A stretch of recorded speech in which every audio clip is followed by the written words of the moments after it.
Live from the 607 is the ODPH Entertainment Edition, where we're talking movies, comics, TV, and more. Why don't you join in the conversation? Hashtag ODPH, because here we go.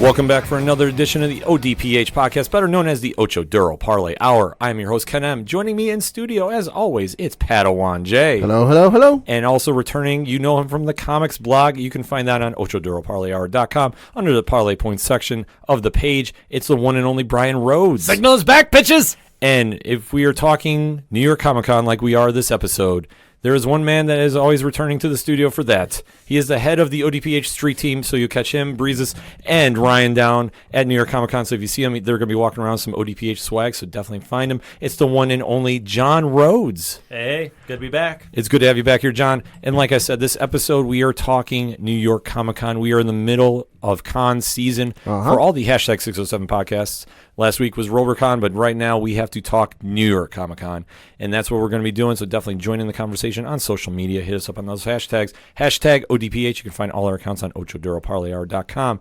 New York Comic Con, what can we say about it that hasn't already been said? It's a real big convention. It's an amazing convention, first held in 2006 at the Javits Center. It rivals San Diego. Yeah, I'd say so. I'd say they're pretty equal in size, you know, in terms of like what you find there, I mean, panels and exclusives and stuff like that. I'd say maybe the only thing that San Diego has on them is crowd size. I would say so too. I mean, New York definitely has its own flair to it. Yeah. And definitely, I would say it rivals San Diego. I was going to say, I mean, you also get the fact it's just like, there's something about the fact it's in New York City. Yeah. So that in itself adds something to it. Like, just the fact it's like, yeah, we're going to New York Comic Con down in the city. It's like, it's one thing, it's like, okay, it's San Diego, and nothing against San Diego. It's just like New York City just has like a weight behind it. It's just a different vibe, and I think the biggest difference, at least for me, is San Diego focuses a lot more on the movies. Yeah. New York. The studios are all right there. Right, which makes complete sense. Yeah. But New York has always been Marvel's turf. It's always been more focused on the TV shows. It's a mix, because you really think about it, like, okay, Marvel's always there, DC's always there, the folks from Crunchyroll are always there, you know, Square Enix, the video game company's always there, and, you know, Funimation gets itself a big booth. Funimation is always there, but then there's always that one thing that you never expect to walk into. I remember my first year, it was the armor for the World of Warcraft movie, which admittedly, never saw the movie, and I heard mixed things about it, but it was still cool to go up and see those pieces from the movie. I know my second year I went, or it was the second year or last year, whatever it was, you know, you had the costumes from the Star Wars The Last Jedi were there, so it's always a healthy mix. It absolutely is. I mean, the one great thing about going to cons, and like we said, we just had our local one here this past weekend, and obviously it's going to be a very big difference going to New York City for this one. A little bit. It's always just a great place to go and find your fandom, and you definitely run into fans of all the different types of media fandom, you know, whether it's Marvel, whether it's DC, Star Wars, you name it, it's there. The cosplay is top notch. Oh, it's insane. It's like it's pretty much like half the reason you go is just to see everybody and rock their cosplays out. Yeah, that's nuts. It's like just there are people you like want to get a photo with because you're just like, holy crap, you actually look like the legit thing. Well, and especially the stuff you just don't expect to see. Like there are variants and costumes that heroes have worn maybe once in their entire comic history, and you see somebody walking around is that going, oh my god, I never would have expected to see that. Absolutely, and to see how it's grown since 2006 too. I mean, it was just always at the Javits, and now it's Hammerstein Ballroom, it's the Hulu Theater at MSG. There's so much going on, and it's just such an experience, and that's the whole thing about going to cons. Like, I can't stress it enough. You meet fellow fans. You see cosplay. You see one-of-a-time exhibitions. Yeah. Or exhibits, rather, should I say. I'm sorry, my head cold is killing me, folks, so I'm trying to pronounce words, and it's going to be a struggle this episode. But it's one of those experiences that you go down, and this is like, reminds you why you're a fan. And just walking around talking to fellow fans and getting hyped up about the same topics you guys always talk about. It's something that is just, you can't really describe it, but we're going to try our best. Because between the panel, I've gone 7 years, Pad's gone 4, Brian has gone 3, John, this will be your second year. Yep. Breezes is going for his second year, and our boy Ryan, this will be his first time, so we get to all look at him when he first walks into the Javits and gets the big bug eyes, like, oh my god. Oh, he ain't ready for this. and like, how would you say, like, John? Let me ask you this. This is obviously going on your second year. Your first year, what was your first moments of walking in the Javits and like first reactions?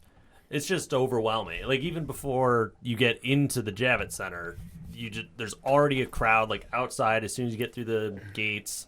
Then you walk in, and there, like, I remember last year there was a huge display for the Aquaman movie that was coming out. So there's a massive poster on the far wall for that. Everyone's just crowding around in costume and just overall just excited. Yeah, absolutely. Bri, how about you? Your first time going in? Oh, I was overwhelmed. It was like walking into Hogwarts. When I told John, like, when he went last year, I was like, the best way I could describe it is if you ever seen the movie Ready Player One, the first scene when they enter the Oasis and you're seeing like all these pop culture references, like all these characters walking around in the movie, and you're kind of like, holy crap, that's that person from there, that person from that movie or show. That's literally what you just see when you walk in. You look at, as Josh said, you see cosplays that you're like, I didn't realize people were going to even do that. Yeah. Yeah, Pat, how about you? I mean, for me, obviously, yes, overwhelming, but just, I got a feeling to it similar to that, like the couple times I've gone to Disney in Florida, where, Disney World is a magical place. And the thing you hear a lot of people say with Disney, and if you've been there, you know what I mean when I say this, and if you haven't, I'll try to describe it. You go into Disney, it's kind of like anything else going on in the world just kind of stops. Like for the entire duration, you're in the park. You don't care about sports. You don't care about news, anything going on. It just kind of stops. The same can be said for New York Comic Con. While you're in the Javits Center or the Madison Square Garden, Hammerstein, wherever it is, you're not really caring about what's going on. You're just kind of like, oh my God, this is amazing. I can't believe I'm seeing this stuff. I would say for me, walking in, it just absolutely blew my mind. Like completely, because I had not known really what to expect. Like I've gone to a couple local cons around here, and it's nothing against small town cons. Absolutely not. I think anywhere you can go to a comic convention and just interact with fellow fans, I think is a great experience. But walking into New York and seeing just the energy, I think is just indescribable. Everybody is in just a good mood. Everybody is not, pushing and shoving, getting anywhere. It's like, for being New York City too, right? It's actually like controlled chaos, right? And you would think, given that I think last year they had somewhere in the neighborhood like of 250,000 people there, something like quarter of a million people over the course of the 4 or 5 days it was going on. You would expect that you pack that many people over the course of however many days, there are going to be a few fistfights. The entire time, the 4 years I've gone, I can't say I've ever seen one shoving match. I'll say, my first year we were in line, Ken and I were in line and talking to a security guy. The two of us were in line to meet Scott Snyder and Greg Capullo, and we just sort of asked, like, do you ever have to deal with that sort of thing? He's like, I've been doing this, I can't remember how many years he said, but he's like, I've only had to throw 4 people out over the course of all those years. He's like, it's not hard to be here, just be polite and be a human being. That's literally all he said. Yeah, I mean, that's all you really need to be. I mean, and I've been fortunate enough to go, and I've met, like, Scott Snyder and Greg Capullo are great guys, and I've gone... My boy Tom King. Yeah, Tom King is great, too. Just if you guys are going to New York Comic Con, you're going to meet him for the first time, just heads up, you can't smile. You have to be a fully serious photo with that guy. He's not kidding about that, folks. If you're going to meet Tom King, you have to have your mean face on. It is a requirement for a picture. He yelled at me my first year. Not really yelled. He just was like... He's like, all right, you two, serious face, Ken and I. And he's like, dude, that's not a serious face. Get that smile off your face. Yeah, absolutely. I mean, it's such a cool meeting place to go see those creators that have created those memories for you. Like, and for me, and you can go through the backlog of the catalog of the podcast. Snyder and Capullo's Batman is my Batman. And the first time I met them, I got starstruck. And I will admit, I probably freaked Scott Snyder out because I could not talk. Like, I was just in awe because... It was just finally like a chance and just would say thank you, and just like I had nothing to say. Like I couldn't get the words out because I was just like, your Batman has been my Batman. And then I was never a big Batman fan until you guys took on the book. Like I always thought he was a cool character, but to see like an actual take on him that really stood out and really made me pay attention and really made me want to pick up every issue after.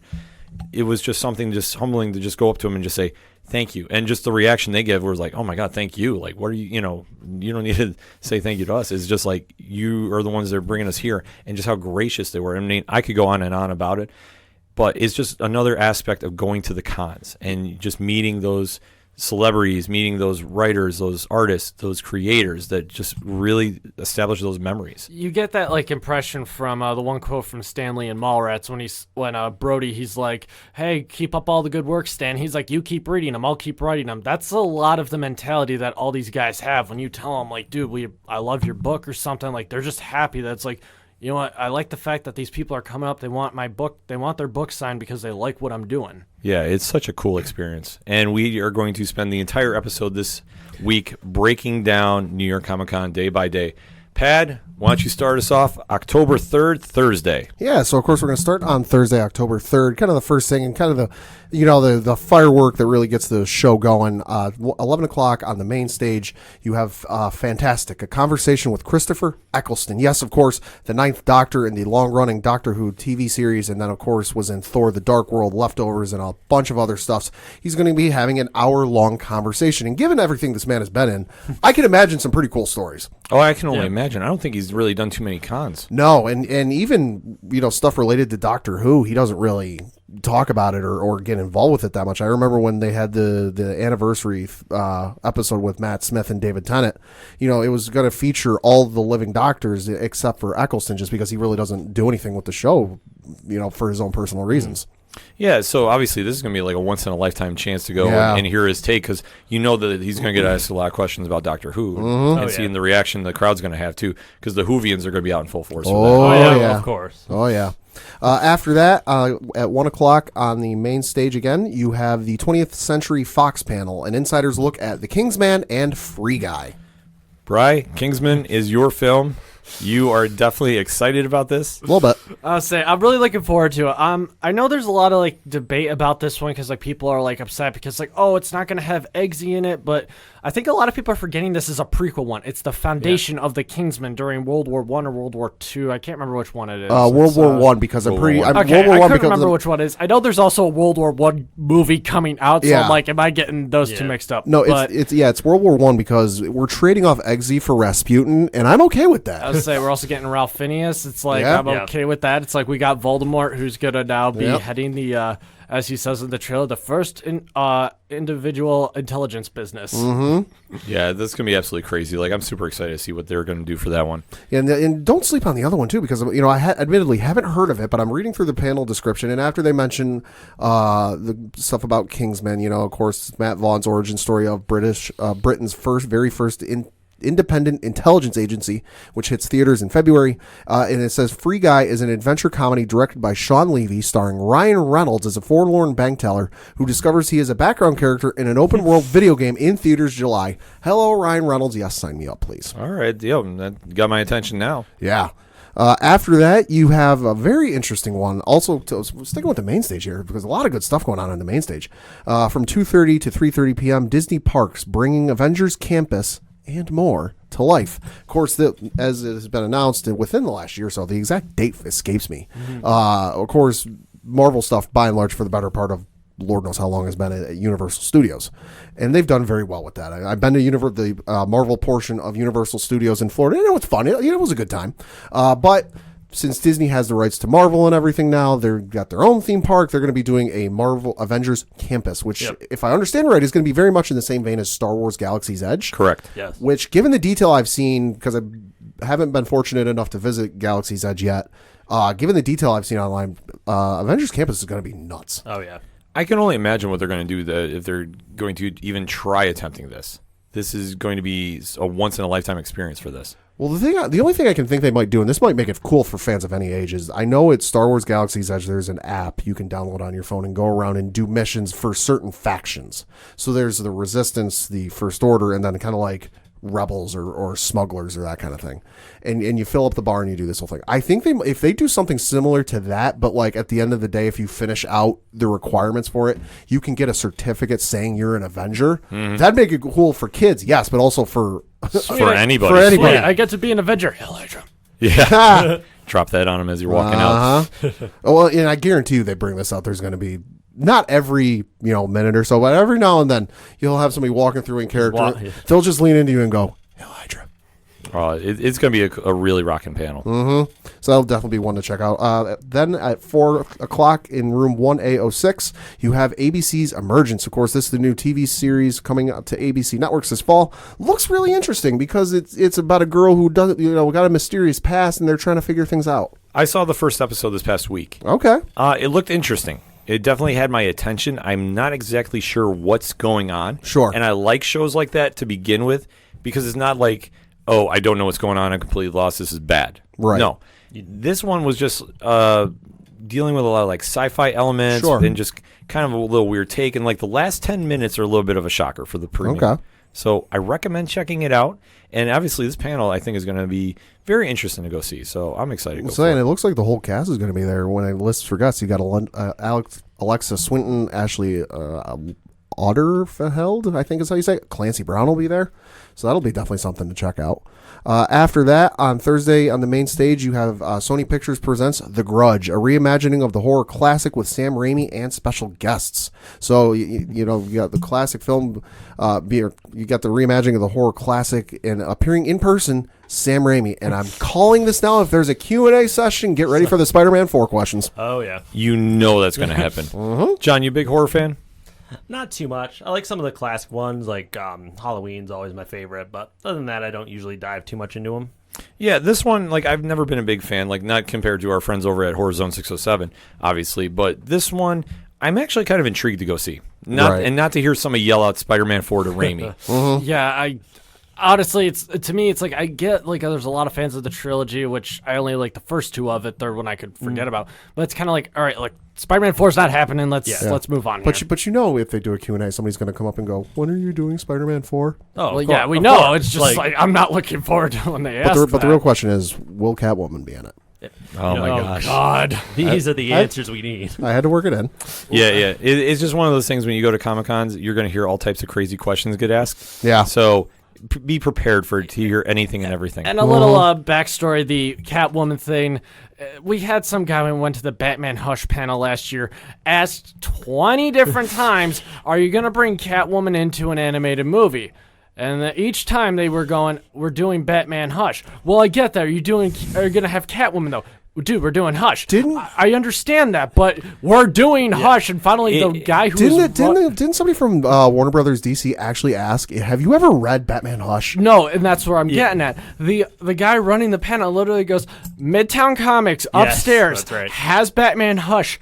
Go up there. I think it's like $20-$25. He's like, go buy it, and you'll understand we're doing Catwoman. Yeah, it was just one of those like. It's an experience to go hear some of the questions come out. And obviously, if you're going to be going to a film and you're not sure about the subject matter, Midtown Comics is going to be up there. They always have a great booth. Oh my God, guys, you can get like your whole order like 20% off. Yeah. It's if you got to like stock up on comics, like go there. Yes, Yeah. absolutely. Highly, highly recommended. So if you're not sure about some panel you're going to, go to Midtown, pick up some issues, or go to your local comic shops before you go to New York and stock up, read, and then you'll be down on those panels and be able to hit those hard-hitting questions like no problem. Yep. After that, 4:30 to 5:30 p.m. Taking place at the Hammerstein Ballroom, something near and dear to me. Rooster Teeth presents Ruby Volume 7. I can't believe the show's been going for 7 years already. 7? 7 years. Yep. Volume 7 coming up. It will feature an early look at the upcoming 7th volume in the hit series, which will world premiere reveals, news, and more, which I would imagine a release date because I gotta figure that's coming out soon. So, Pat, you're the big Rooster Teeth guy in the room. Sure. What's your take going into this? I'm expecting a lot of good things just because every year they do something with the animation style and just kind of like even the behind the scenes, like I'll just call it, because of lack of a better term, the engine that helps make it where if you, I think they just put the movie, quote unquote, of Volume 1, Season 1 on YouTube for free on the Rooster Teeth animation page. Definitely go check it out. It's amazing. But if you look at what they did for Season 1, where you had the main characters and you could see them, but just because they didn't have the technology developed for anything past that, secondary characters were just kind of like these black silhouettes where they're walking and you know, you can hear ambiance and crowd noise. You just couldn't see them. So you went from that to, okay, they just don't have the technology for that. Season 2, they come in and it's like, oh, hey, we now have the technology to put crowds in the show. You know, I'm just interested to see what they can do with it and kind of push the envelope further with the show because it's really cool. And for 7 years lasting. Yeah. I mean, 7 years is an internet show. Yeah, like that just did not register when you said that. I was like, Yeah. 7? Yeah. No, So- it's nuts. It'll be worth checking out. They always do good work down in New York Comic Con. After that, 5:15 in room 1A24, you have DC World's Finest, which the description of this reads, be sure to drop in on this panel to hear from DC's hottest talent about their latest works and how they're making DC and the world's greatest superheroes the home for fans of great superhero storytelling worldwide. The creative talent behind some of DC's most popular characters are on hand to give behind-the-scenes details on their stories and how they put their their own unique voices to the heroes and villains that DC fans have come to know and love and hate. That's going to be a good panel. I think DC is coming out swinging on this one. Yeah. Obviously, the entire weekend, like we're getting into a little more of what they're going to be doing. But DC and Marvel are going to have that heavyweight fight of who's going to win New York Comic Con. Yeah. I'm excited. I'm already leaning towards DC. Yeah. Justice League for life, bro. Bitches. Oh, jeez. Here we go. DC's been doing some good stuff. Not the movie, the original cartoon. Okay, I want to clarify that. Yeah. No, yeah. I mean, DC's been doing some good stuff with their comics. Like I've said before, I love what they're doing with Year of the Villain. You know, I got to imagine there might be some teases as to who gets turned next into a villain this weekend at New York Comic Con. Who knows? But no, yeah, if you're a DC fan, this is definitely one to kind of keep your eye on for future news. And let me just ask quickly. DC always has a huge booth down there. Yep. Yeah. What do you think? I'm going to ask around the panel. What do you think is going to be the theme this year? I mean, I already know.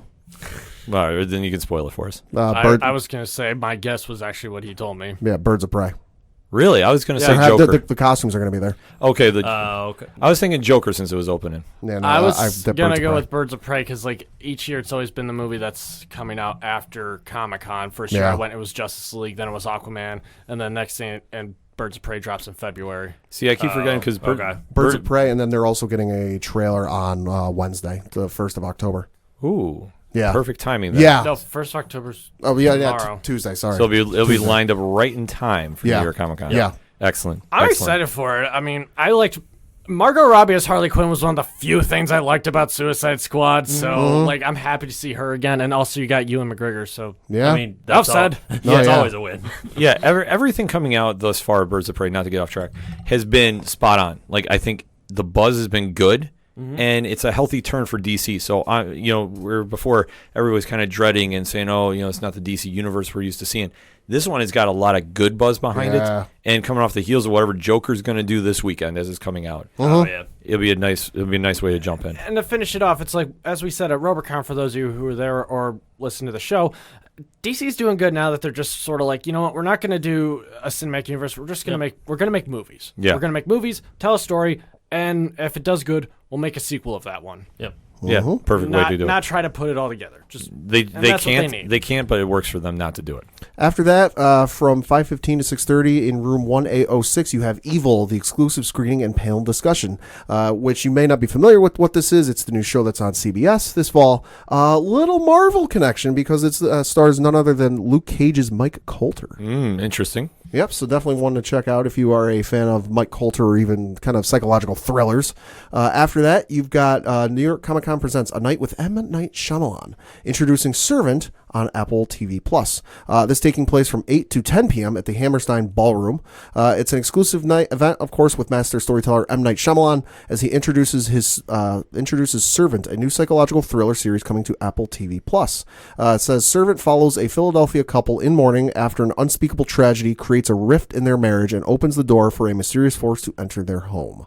So definitely want to check out. I know they just announced it a couple weeks ago. Interesting Harry Potter connection. The show features Rupert Grint, who played Ron Weasley in the Harry Potter films. Now, this is very interesting because this is the first real project we've heard from Apple Plus TV. Yeah, so Apple, of course, had their, I don't know if it was a developers conference or something. It was one of their yearly conferences where they announced stuff left, right, and center. And everyone knew that they were coming out with a streaming service. Yep. And it was just and they'd been signing people to it. I think Oprah's got something going with it. Steven Spielberg's got something going with it, I think. So it was just a matter of, all right, well, what are you coming out with? And this was, I think, one of the ones that they announced. And, it's going to be interesting to maybe get a first look at what the heck this is because, Shyamalan, it's going to be real weird. It's going to be, and obviously coming off Glass, I mean, this is the first project we've really seen him do since. Mm-hmm. So there's going to be a lot of hype behind it, and a lot of interest in where they're going to go with it. I mean, like I said, it's anybody's guess. Right. It could be maybe they're going to try to do something in the Glass universe. I'd like to see that, like a continuation of that, like just the aftermath of Glass with heroes coming out into the open. That'd be pretty neat, but like we said, it's up in the air of what's going to happen. Yeah, and just to know, this event, as I mentioned, takes place at the Hammerstein Ballroom and requires a ticket, which you can win via pre-show lottery. The lottery is open to all New York Comic Con badge holders and the general public. You do not need a New York Comic Con badge to enter. Moving on from there, you have Neil deGrasse Tyson is doing, of course, his podcast Star Talk, of course, mega popular show, that taking place on the main stage at 7:30, and that kind of closes things out for Thursday. Yeah, Thursday's got a lot to kick off, and we still have more to discuss, so definitely hit us up on those hashtags. Hashtag ODPH. What is exciting you thus far on Thursday for New York Comic Con? We definitely want to interact with you. We're going to take a quick break. We'll be right back. Hey, this is Brian Wolf from Fair City Fire. You are listening to ODPH, the greatest podcast in Binghamton. Woo!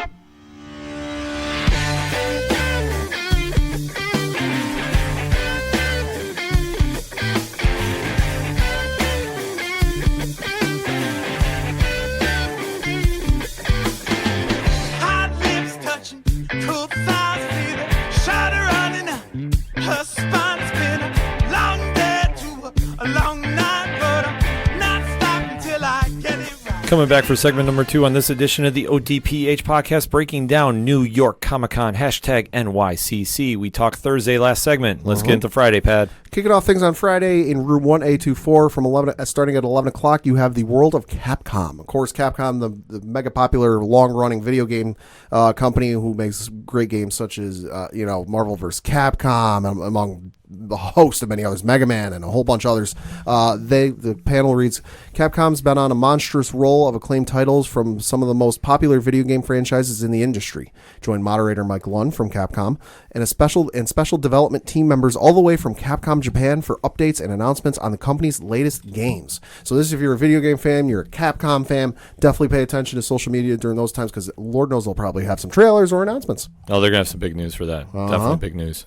After that, something near and dear to my heart because I grew up on it, at 12:15 and also in room 1A24, you have Pokemon 20th anniversary with Veronica Taylor. Of course, Veronica Taylor, who voiced the main character Ash and his friend May for over 8 seasons, is going to be hosting a panel where she's going to talk about her career and how to be the very best. So definitely, if you're in the area and you're like myself, who grew up on Pokemon for, God, I don't even remember how many years. Yeah. It's been going for 20 years, though. Definitely going to be a cool moment to see and hear stories from the woman who voiced the main character for so many years. Yeah, absolutely. And especially on Friday, too. Somebody else near and dear to your heart, Billy D. Williams, is doing a spotlight panel. No one cooler. Yes, so that's going to be something to definitely check out at 11 a.m. on Friday. And who knows, he might tell stories about episode 9. Just saying. I don't think he's going to go Tom Holland on that. We're not going to hear No, I'm sure he'll tell behind the scenes stories that are harmless to tell. Yeah, Don't worry. I'll be sure they'll rep the brand with Lando there when I get my photo with him on Friday. There you go. Yeah, Brian's going to go meet Billy D. So, definitely make sure that ODPH logo is right in there, too. Also, I'll make sure to tag it as well. See that thing right there? That says ODPH. Check out the show. We'll hook up some swag. Don't you worry. John, make sure you hook up Brian with that. Yep. After that, at 12:30 on the main stage, you have DC Nation. For more than 80 years, DC has built a storytelling legacy full of iconic characters, immersive experiences, and memorable tales that have thrilled and inspired generations. Spend some time with the voices behind those incredible stories and hear about their plans to continue this hallowed tradition at DC. Bri, what is your thoughts on this, being the comics guy? Oh man, anything can come out of that. I mean, I'm just okay with whatever comes out of it. To be honest, I mean, it's everything they got going right now is just great in my opinion. Tom King's run on Batman is good. Year of the Villain, as we already said, is going great. I mean, we got Evil Shazam now going, which is insane. Yeah, Bendis is Leviathan right now. Yeah. Oh, so you got the man one of the few men who can stand up to Superman and fight Superman toe to toe, who all of a sudden doesn't give a what. Yeah, this is just a great time to be a DC fan, and they're gonna have so many stories. Not to mention we have one issue left of Doomsday Clock. Yep. So. No, and the interesting thing with this panel, I want to point this out. The description of this, and I'm reading this from NewYorkComicCon.com, the description of this panel is very vague. Other than the 80 years, we know DC's been around for 80 years. They're not really mentioning anything.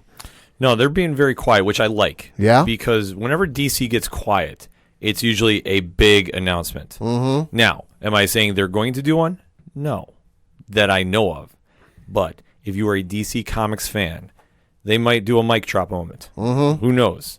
Yeah. I'm trying to think of what could be. Well, they could do a mic drop moment when we went to the Doomsday Clock panel and they were showing, what was it, the first 6 pages that they handed out to us, and they just Jeff Johns just goes, all right, we're going to need to sit here for a moment when I show you this next panel.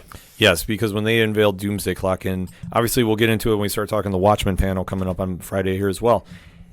When DC decided to start dabbling into the Watchmen universe, this is one of the most highly anticipated moments of comics. It was also very controversial. Yes. Yeah. A lot of people didn't want him to even go back to Watchmen. It's it's its own thing. It should have ended. Why are you guys going to cross it over with DC? But then you had other ones who were like, yo, this could be huge if done right. And then Jeff Johns is like, yeah, I'm the one heading this. So it's okay, yeah, there's hope. Yeah. Well, that's the big thing too. I mean, John's has been known for his quality of work. Green Lantern. I mean, I could just go on and on. But obviously, handling Watchmen, you need to handle it with kid gloves and the proper respect. Anything short of perfect Yeah. is an insult to the work. Yeah. So if they decide to dabble more into this and they're going to tease a little more, who knows? But like I said, last year DC had the big panel and they decided to drop everything about this. I could see something like this happen again. Yeah. So definitely, if you're a DC Comics fan, get there on Friday. Yep. Then moving on, also on Friday starting at 1:30, you have the Funimation Presents My Hero Academia panel taking place at the Hulu Theater at Madison Square Garden. Now, admittedly, I have not seen the show. It's just not my cup of tea. Haven't gotten around to it. But I do understand the popularity of the show because there was a game demo at last year's New York Comic Con from the folks at Bandai Namco, and you could not get into the line to play this game demo. Oh, yeah. Well, it was akin to the Kingdom Hearts 3 game demo line where I tried for 3-4 days to get into the Kingdom Hearts 3 demo and never got in. Same can be said for the My Hero Academia panel, so I understand the popularity of this. Yes. You know, it's, of course, join Funimation as they discuss the hit anime series with English voice actors Justin Briner, Rico Fajardo, Kellen Goff, Justin Cook, and Colleen Clickenbeard. It says, prepare to go plus ultra with a Season 4 screening, a Q&A with guests, giveaways, and more. So if you're a My Hero Academia fan, definitely be sure to check that one out. Oh, it'd definitely be worthwhile checking out. Yeah. After that, you going to say something there, Bri? No, I was just going to say, for those of you who aren't familiar with the show, I haven't watched all of it. I've read the first 2 volumes of the manga. Sure. It's basically the anime version of Avengers. Like, it's a superhero manga / anime, and it's a lot different than normal animes. Like, it definitely feels much more of an American comic book feel with an anime flair to it. So it definitely has its audience. Sure. So, I mean, if I don't have anything going on, I might check it out. But Yeah. Next at 1:45 in room 1A21, the panel that it's near and dear to my heart, but unfortunately I won't be able to go this year because, well, I'll get to that one in a minute. Lucasfilm publishing stories from a galaxy far, far away. Storytellers from all over the galaxy come together to talk about what's next for Lucasfilm Publishing, including new and upcoming titles, as well as exciting reveals and announcements that will impact Star Wars publishing for years to come.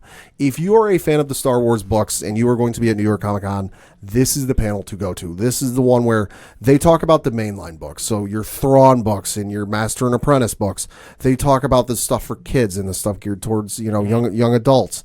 They talk about the comics. I know this was last year where they unveiled their one-off line where they did Age of Republic, Age of Empire, and then Age of Resistance. So they didn't go into full-blown details, but right there I remember them showing, hey, we're going to do these one-shots, and here's the characters that are going to be in them. So it's definitely the panel to go to if you have any interest in it. And it's also had kind of one of those, Hall H type moments for Star Wars fans. The one year I went where Timothy Zahn came out and goes, yeah, so I'm writing another Thrawn book.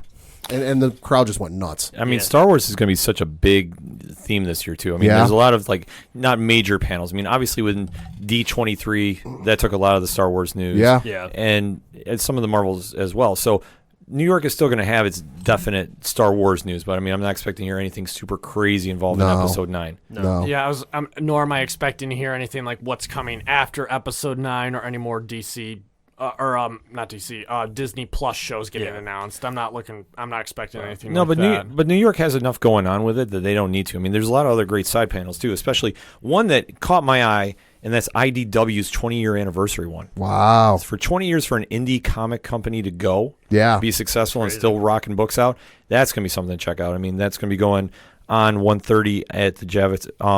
It's in one of the side rooms, room 1A02. So that's going to be something I'm actually thinking about checking out. And I also got Marvel Cup of Joe. I got to decide which one to go to, because Joe Quesada, the chief creative officer of Marvel, he always has a panel down there. It's always a lively experience. Yeah. I mean, I remember a couple of years ago, he had Charlie Cox come and talk with him on stage, and they were just doing back and forth, just shooting the breeze. And that was a cool experience. So whatever's going to happen here, that could be something. And according to Marvel.com, attendees of the panel will receive an exclusive variant of a comic to be announced. Ooh. Oh, there you go. If you're looking for comics because you're at Comic-Con and you're looking for an exclusive, I mean, I'm not the brightest bulb in the box, but I'm saying you might have something there. Am I right, John? Might be the one to check out. And swinging back to the Lucas film publishing. Sure. I mean, I'm looking forward to it because I just finished reading Master and Apprentice. Great book. Awesome book. Great book. I'm reading through Thrawn Betrayal right now. Okay. So far, really good. Yeah. I'm looking to see what else they could put out. Oh, yeah, it's a great panel to go to.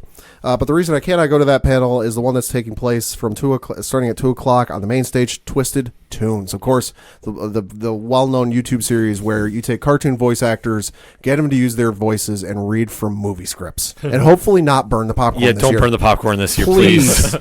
Because this year is going to be incredible. Yeah, Friday is so stacked, and Twisted Tunes is always just it's a wild, hysterical ride. Uh-huh. Just hearing your favorite voice actors going off script. Yeah. And just going places. And what are they doing this year? The Dark Knight, the Christopher Nolan film. Yes. I mean, what better wscript could you have to? Well, wait till you hear some of the voices they got for this. They got Tom Kenny, a.k.a. SpongeBob SquarePants, Lorraine Newman, James Arnold Taylor, which, I mean, if I ran through all his... Hello there. Obi-Wan Kenobi from the Star Wars animated series, Titus, Ratchet and Clank. I mean, I could go on and on and on. Lorraine Newman, Jennifer Hale, and there's always more people there than they announce. You never know who you're going to get to walk in, but I'm just waiting for the moment where, because I'm sure they'll do it, vice versa, whoever it is, you have SpongeBob as maybe Batman and Obi-Wan Kenobi as Joker in one scene, and then flip it. It's going to be incredible, and it's going to be hilarious. Now, the thing to note, if you're not able to get down there, all of their panels are eventually posted onto YouTube. So definitely go check them out on YouTube. It's Twisted Tunes with a Z. Yes. Definitely worthwhile checking out. Pat and I went last year, and I mean, unfortunately, it was cut short due to a popcorn issue. Somebody burnt the popcorn. Yes. But it was an absolute riot. Yeah. Pat was not very happy afterwards. No, I wasn't, because it was they did Ghostbusters, the original, last year, and it was just an absolute riot, because you're just getting combinations of voices and just the hilarity that ensued. It was just, oh my, like, they warned people several times, like, listen, if you have kids in this panel, this is not the panel for kids. Yeah, it's definitely NSFW. NC-17, if you will. Well, it teeters the line, but Yeah? if you have kids, you Yeah. Oh, SpongeBob will be reading from the Dark Knight. That'll be great to take Timmy. No. No. We give fair warning now. Yeah. Make sure to think before you walk in. After that, at 3:00 and taking place at the Hulu Theater at Madison Square Garden, you have the Marvel Games panel, where it says, quote, get an inside look at the latest and greatest from Marvel Games. Attendees will see exciting new content from Marvel's Iron Man VR and Marvel's Avengers, with many unannounced surprises and panel exclusives. So definitely something to check out. I know that's something that's very highly anticipated. I gotta admit, with as much as it's been talked about the Avengers game, I've seen some stuff from the Iron Man VR game, and that looks interesting. I mean, you're playing Iron Man. Yeah, VR is just so weird to me. Like, but to see like some of the footage of you just actually flying around and you're inside the Iron Man suit. Yeah. And just the visuals for that, I mean, it's truly mind-blowing. Oh, yeah. And it's just like, okay, this is like way too much real. Right. Just way too much. But but it's going to be a cool panel to go down. I mean, Marvel is going to have a lot of news to drop if you're a gamer, so definitely get there and check that out. Yeah, and then after that, taking place on the main stage at 3:45, you have the HBO Watchmen screening and panel. Yeah, so obviously you guys know my take on this, and I am not lying. This show had better be perfect, otherwise I'm going to be losing it on Twitter. Yeah. You're not the only one. Well, I mean, obviously, and like we said, Alan Moore's groundbreaking work. I mean, and I know that's, how else can you describe it? It set the bar. Yeah. It is arguably the greatest comic book story of all time. Yeah. Arguably. And to see, like, and I'm just going to now read from the panel page here on NewYorkComicCon.com. Set in an alternate history where masked vigilantes are treated as outlaws, HBO's upcoming series Watchmen embraces the nostalgia of the original groundbreaking graphic novel of the same name while breaking new ground on its own. From the co-creators of The Leftovers, Damien Lindelof, new series is set in contemporary 2019, nearly 30 years after the original Watchmen story was set in. So let us think about that. Okay. This has been 30 years. Sure. I mean, I understand starting with a clean slate, but what do you think the ramifications are going to be at this time? Nothing good. I mean, obviously, you're not going to have some of the certain characters, except Sure. we did see in the teaser trailer, Dr. Manhattan apparently is still walking around. Is he clothed? I saw feet. So Jury's out. I don't know, but I mean, obviously, they're having a bunch of the stars come down for this, and this could be just interesting, just the reaction. Like, I think this one, walking in or out of this, you're going to hear the temp of the room, and you're really going to get a feel for what this show is going to do. Now, John, have you ever seen Watchmen? I have not, no. Have you read Watchmen? No. I'm going to make sure you do that because you're going to come with me to this panel because I want to see your genuine reaction, and I want to just see what you were thinking after walking out of this, because I know me. I know my reaction is going to be if this is bad. I'm going to just hand you my phone so I don't do anything crazy. But I'm hoping this is good. I really want to see something because Doomsday Clock has been great. I mean, at the end of the day, though, at least Jeremy Irons will be there. Yeah? He's going to be playing Ozymandias in the show. So that's like the one thing I'm a little like okay about going into this is like, because I'm with you, Ken. This has a lot to live up for. Yeah. And it's like, well, at least you got Jeremy Irons. So if nothing else, you'll have one guy who just sounds intimidating. Well, casting-wise has been good. Sure. I have no issue. Like, I mean, on paper, it's looking good. But note how I said, on paper. I want to see this on the screen. And I want to see what it kind of feels like and what it's going to be. And I'm going to give the show a shot. I mean, obviously, it's debuting a couple weeks after on HBO. Right. This is where I really want to see, can they hit the mark or are they going to miss? Because if they miss, the fan base is going to erupt. Right. Because this isn't something like you can go, okay, I'm going to remake Birds of Prey. And I'm going or you're going to go remake The Suicide Squad, which is great teams, great books.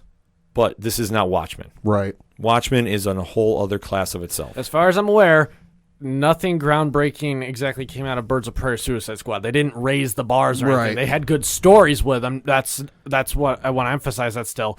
It's just they didn't.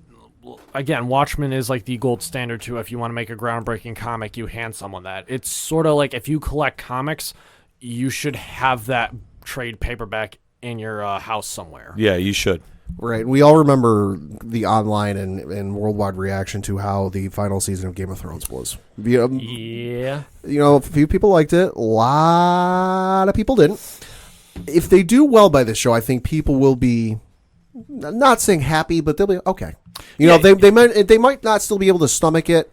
Like, why did you do this? Okay, it was good, but like, why? Mm-hmm. If this is bad, the reception of this is going to be worse than it was for Game of Thrones. Oh, absolutely. Oh, no question. HBO has to fill the Game of Thrones gap, and unfortunately, it's a very big gap. Right, and the thing I don't get with this, and maybe this is just me, is you're reading through this, and it says, from the co-creator of The Leftovers, Damon Lindelof, which, okay, granted, had to look it up, it's an HBO show. Okay. The man produced and wrote for Lost. Like, you're not going with, at least for me, the bigger show to kind of promote this. Like, if you're trying, you're not going to need, like, Lost is one of those ones, I haven't seen it, but I've heard it's very good. But like, you're trying to get you're trying to get the casuals in. You know, the folks who are comic fans and read Watchmen, they're going to be there for it. Or even the folks who have heard of Watchmen, they're going to be there for it. You're trying to get the folks who maybe haven't read of it, aren't a comics fan, aren't really that into it, but they hear, oh, Damon Lindelof's got a new series. I really love Lost. I want to get into it. I think what they should have done is just said Lost and The Leftovers. Yeah, that would. But The Leftovers are the most recent, and plus that's an HBO show, so they're just hyping up their own stuff. Sure. So obviously this one, I'm going to say this is probably going to be the most anticipated panel of the weekend. Yeah.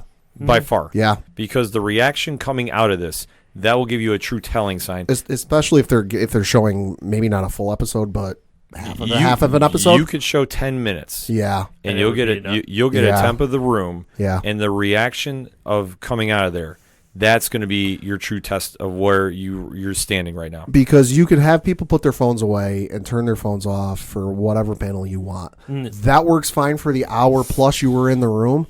You cannot make them do that for the entire duration up until the show premieres. Yeah. No. You can only hide how it looks for so long. Right. So obviously the stakes are high with this one. So this is going to be the must-get-to panel of the weekend. Yep. After that, you've got from 4 to 5 in room 1A06, Marvel Comics' Next Big Thing. The description reads, from War of the Realms to House of X to Absolute Carnage. 2019 was jam-packed with all new thrilling tales. But what's next for the Marvel Universe? Editor-in-Chief C.B. Cebulski, Donny Cates, Al Ewing, and Dan Slott are here to tell you what universe redefining events will lead incoming to the year, and what other senses shattering stories loom on the horizon at the House of Ideas. Find out at this can't miss panel. And I apologize for my reading of this. ReadPop, if I can, or whoever runs the site, if I can make a recommendation, hire somebody else to write these panel descriptions. Some of them are just bad. Well, this is also coming from Marvel too, because I'm reading on Marvel.com the same thing. Okay. But overall, I'll break down this panel for you.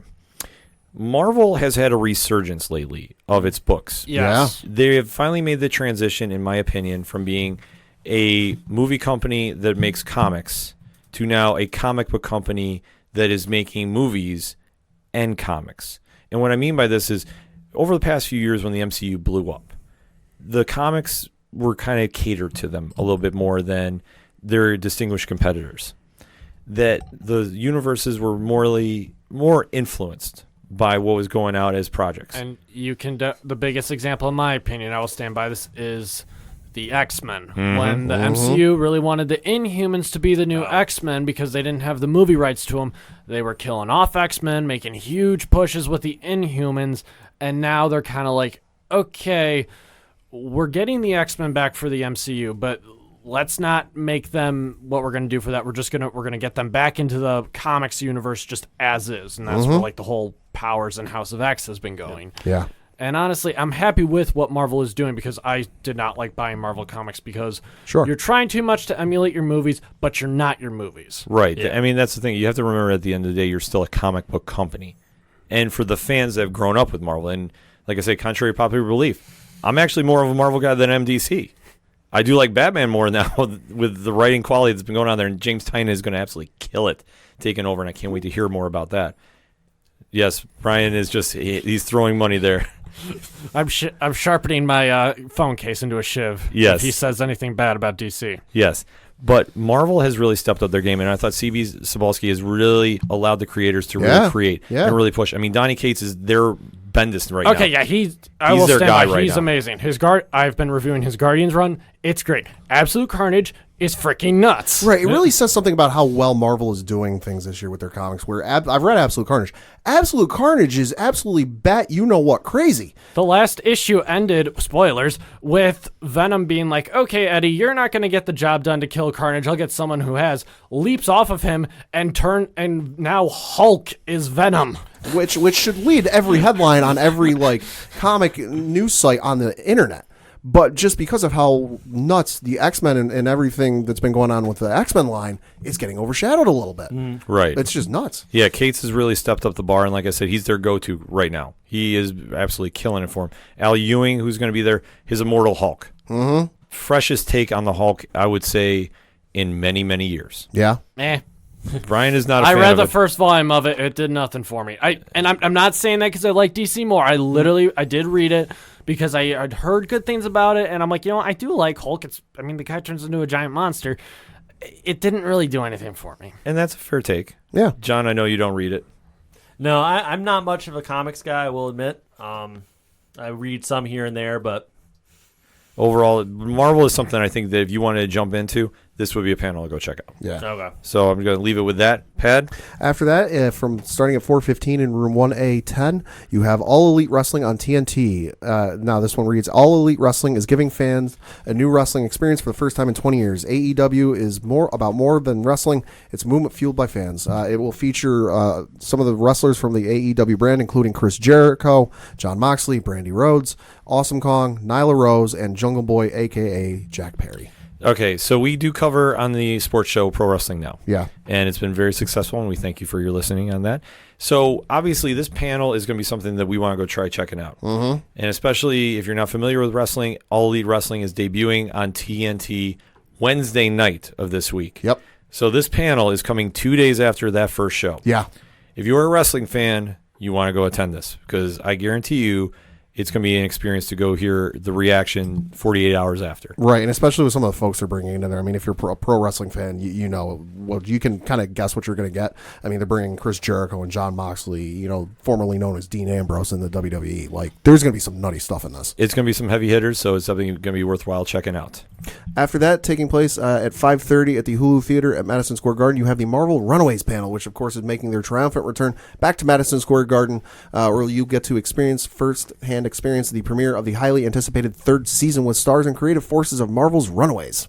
See, this is interesting to me. I mean, Runaways, the success the show has had is really great. And I'm all for it because Runaways I always had like an indie comic feel to me for some reason. I don't know why, but this is Marvel's big day at MSG. Right. There's no Agents of S.H.I.E.L.D. panel, which feels weird. Yeah. I have to admit, because every year I've gone, there's always been an Agents of S.H.I.E.L.D. panel except for one. So to see that not be there, but Marvel's still going to represent on TV. I mean, obviously, no Disney Plus, which is okay. Right. Yeah. But from this panel, I just want to hear Cloak and Dagger has been renewed. Right. I know the crossover is going to happen. I want to find out some more details, but that's my main goal with this panel. and also hearing a little bit more about what they're going to do for Runaways. Yeah. So this is going to be something exciting to see. And like I said, Marvel taking over MSG, you know they're going to pull out all the stops. So don't be surprised if you see maybe a couple announcements and a couple cameos from other shows. Yeah, who knows? Dun, dun, dun. After that, the final thing that jumped out to us on Friday at 7:45 to 9:45, you had the world premiere of Wonder Woman Bloodlines. This, of course, the next movie from the Warner Brothers animated team, the critically underrated, I would say, DC animated crew, where it's Wonder Woman film, which I know Brian and I were watching the last DC film to come out, and of course all the DC Blu-rays and films. Batman Hush, thank you, comes out. They of course give you a little preview or like a little 10-minute special feature of what they're doing next, and they were showing clips, and I'm like, all right, I'm interested to see how this goes, because just based off of that little 10-minute feature, a lot of scenes we just saw a couple years ago in the Gal Gadot film. So I'm interested for this panel to see, you're gonna see the film, so I'm interested to see how they handle this, because if it was a couple of years, maybe like 5-10 years since Gal Gadot's film came out, I'd be like, all right, one thing. Yeah. It'd be one thing, but it's relatively soon. Like, why are we, like, legitimately, it's some of the same scenes, like Steve Trevor crashing on the island, and then they're there. Which, what kind of sold me on that is you have Jeffrey Donovan from Burn Notice playing Steve Trevor. So that was sort of like when I saw him, I'm like, okay, I'm on board with that. But yeah, we also know that Breezes is going to be front and center. He might just wait all day Friday, just sitting there all day in front of it to make sure he's in. He will be getting in that panel. Yes. Yeah, he will be. He is a huge Wonder Woman fan, so trust me, he will get into that panel. If you hear somebody running through the crowd, that might be him. Yeah, and I won't run through the whole list. Just looking at, because the cast is going to be there to do kind of a Q&A and a discussion afterwards. It's a star-studded cast. The list is probably about a paragraph or two long, just from the actors and actresses and what they've been in. It's very impressive, but that does it for Friday. Yeah, Friday's got so much going on, and especially there's like a great side panels going on too. There's a Batman 89 panel. Yeah. Doing the 30-year retrospective of Batman 89. That is honestly one of my favorite Batman movies still. I'm not a huge fan of Michael Keaton's Bruce Wayne, but I love his Batman. Yeah, just the whole complexity of that character that he did in 89 was truly remarkable. Like we talked about in a past episode, and to see they're going to do a little small panel and paying retrospect to it, I think is great. And there's also a Making an Audio Drama podcast that's going on as well. So shout out the podcast. Yeah, which that panel would be interesting to go to, just from how crazy like the audio dramas have gotten, because they're fully fledged movies essentially, just without the picture, just with how the ambiance and the noises and everything. Totally. Especially with the Wolverine the Lost Trail podcast that Marvel just wrapped up finishing, like that takes place by and large in Louisiana and in the bayou down south. There are portions of the podcast episodes where Wolverine's going on a boat through the swamp, and you'd swear if you just close your eyes, you're in the middle of a swamp with them. White Vault, the one podcast I reviewed for, they're actually going to be down there doing the panel. I mean, the thing I mentioned in my blog was like it takes place in like the Arctic and like. And it's just like the one thing that always did for me was like you literally hear like Arctic winds blowing by, you hear crunching of snow, and you're just kind of like, all right, I'm just cold picturing what they're doing. It's just nuts what they can do now, and it's like it's definitely a panel to check out. Well, we definitely have to make note of that, because today is #International Podcast Day, legitimate all around the world. So this is a day to talk a little podcast. So obviously we were recording Monday, we had to throw that in there. But let us know what you think. Hit us up on the social media, #ODPH. What is your thoughts about Friday's schedule for New York Comic Con? A lot of exciting stuff, and then we're going to take it home with the weekend when we come back. You are listening to the Ocho Duro Parlay Hour.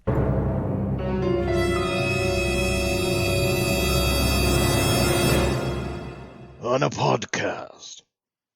Sorry. On a podcast. Anyway, I'm going to start closing up the One Movie Punch secret volcano lair, and we'll meet you back at home.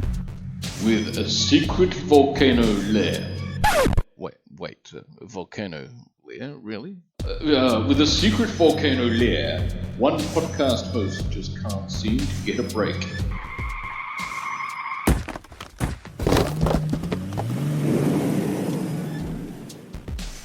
This October. Oh, what happened? Joseph is forced to survive by any means possible. Who keeps a parking lot full of wood chippers? In a serial audio drama of adventures. Blood. Blood everywhere. Fountains and fountains of blood. That can only be called Reign of Terror 2019. Join us in October 2019 for 31 straight days of horror movie reviews and interviews featuring Joseph, the One Movie Punch crew, 17 podcast guest reviewers, special guests, and me, your narrator, Shane Hyde. Don't miss Reign of Terror 2019.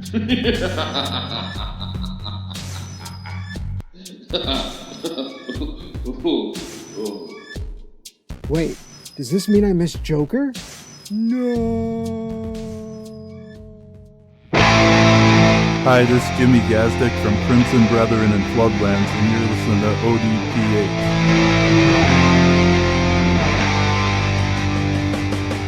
Coming back for another segment on this edition of the ODPH podcast. Pad, Brian Rhodes, and our head of our ODPH 3 team, John, is graced us with his presence. We are talking New York Comic Con. We broke down Thursday. We broke down Friday, but let's take it home for the weekend, starting with Saturday. Pad, what you got to kick us off? Kicking off things on Saturday, taking place at 10:30 on the Hammerstein Ballroom, you have the Angel 20th Anniversary panel. Now, ironically with this panel is taking place on the literal 20th anniversary that the show debuted. Show debuted on October 5th, 1999. Panel is taking place on October 5th, 2019. Okay. Weird symbolism. I obviously caught this on Netflix because 20 years ago I was not watching the show. Well, yeah. But I'm super psyched for that. I love Angel. Honestly, in some ways, I like it a lot more than the original Buffy. Like, it's the spinoff of Buffy the Vampire Slayer. And nothing bad against Buffy, but it's like I just found I liked the characters a lot more in Angel because they all had really good arcs by the end of the show. The only thing that kind of sucks is I know David Boreanaz is not going to be there. Right. But everyone else will be, and I'm going to try to make it to that one Saturday morning. Definitely something to check out if you are a fan of that show. Moving on, taking place at 10:30 in room 1A06. You know, we've mentioned it a couple times, but DC Year of the Villain panel. Yes. The description reads, what happens when the villains of DC Universe finally got the upper hand? What kind of chaos will entail? Join the brains behind DC's Year of the Villain as they take you on this twist of heroism and see what's to come for the future of our favorite DC heroes. It's looking pretty evil right now. Super excited about this. Yeah. I got to say this. Looking at the schedule, Saturday morning, 10 o'clock, I can't remember it being this stacked with the panels we're talking about. DC Year of the Villain has been such a great storyline thus far. And it's so unique and original. Yeah. I know. I'm really like, I just said I want to hit the Angel panel, and it's like, yo, that means I'm not going to make it to this. Well, because you think about it, like you take something like the Batman Who Laughs, and he can turn heroes evil, and then you turn Shazam. And who's honestly, in some ways, one of the most innocent he's of the heroes. most purest of heroes. Because he's a kid. Yeah. So it's like, when you really think about it, it's like, yo, he just took an 11-year-old kid and made him the Joker. Yeah. And you turn Supergirl, and you turn Hawkman, and just, it's kind of leaving everything out on the table. Like, you don't know who's next. Kite Man. Hell yeah. Yeah. Kite Man. I can't believe the Kite Man is still in a discussion. Tom King in his Batman run is trying to make Kite Man like the most relevant guy ever. And you don't care when he shows up in the comic. No, it's just Kite Man is there. And that's literally it, Kite Man. Hell yeah. Yeah, flying his kite. He'll turn out to be the Batman Who Laughs. Could be. Just watch. Could be. No, but this whole panel is going to be absolutely something to see. I'm super excited about this. I mean, with everything going on Saturday morning, like I said, this one is like a must for me. So I might actually have to miss a couple of the other ones in the morning. Yeah. Because the story has been so good, and just like where they're going with it, I definitely want to find out more information about it. Yeah. DC's big event, you got to be in attendance if you're a DC Comics fan. Yep. But what else is coming 10 o'clock in the morning? So 10:30 in the morning at the Hulu Theater at Madison Square Garden, you have the first of two Walking Dead panels. This one titled The Walking Dead Universe, including AMC's flagship series and the untitled new third series within the Walking Dead franchise. I should note this one takes place 10:30 to 12:30, so it's going to go on a little long. It says The Walking Dead is a story that started 10 years ago with one man trying to find his family. That family grew and gradually communities took shape. They fought and survived, thrived, and gave birth to a new generation. Season 10 picks up a few months from where we left off, with the collected communities still dealing with the after effects of Alpha and the Whisperer's horrific display of power, reluctantly respecting the new borderlines being imposed on them, all while organizing themselves into a militia-style fight force, preparing for a battle that may be unavoidable. The Whisperers are a threat unlike any they have ever faced, and the very idea of whether civilization can survive in a world filled with the dead hangs in the balance. The series' milestone 10th season returns on October 6th on AMC. And then, of course, the long-rumored, now I guess official, untitled third series in the Walking Dead universe. It says will focus on the first generation to come of age in the apocalypse. So let me ask John this, because John, you don't watch The Walking Dead, correct? Nope, I stopped watching a few seasons ago. Okay. What is your reaction to them doing now a third spinoff here, or second spinoff, third show? Yep. I mean, I guess props to them for sticking with it. I mean, to the best of my knowledge, Fear the Walking Dead has done relatively well, been pretty well received. Fear got good when they updated it to the current timeline. Yeah. Okay. They've really stepped that up. Like, I will admit, not a fan of the first few seasons. Really not. Like, when I'm rooting for the zombies to take them out before anybody, except for the one kid that figured out what was going on and was prepared. I can't think of who he is, and I hope they add him to the show, to the regular Walking Dead mix. Yeah. But since they fast forward, they've added a lot of new dynamics to the characters, and obviously adding Morgan to the show has really helped. Yeah. So I really like what they're doing there. I'm still waiting to see a little footage from this third one. Right. Because I don't know if this is like Riverdale meets zombies. I'm not down with this. Like, I'm sorry, I'm giving my fan point of view. Yeah, no, I'm definitely a fan of Walking. Archie shows up, gives a right hook to a zombie to cave its head in. That'd be funny. No, I'm a fan of Walking Dead. I've read the comics. You know, my opinion of Fear the Walking Dead is the same as Ken's. Not the biggest fan of it. I kind of got to see some stuff with this untitled third show before I kind of decide to see it or not.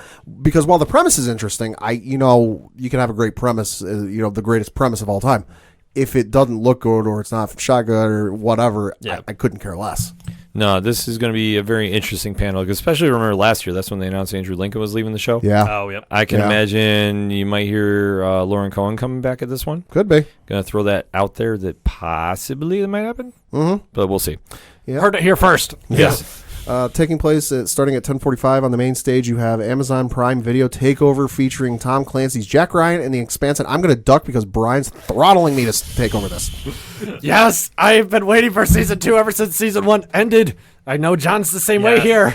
Yes, I was super excited to see that announcement and to be coupled with a world premiere screening of the first episode with the cast there.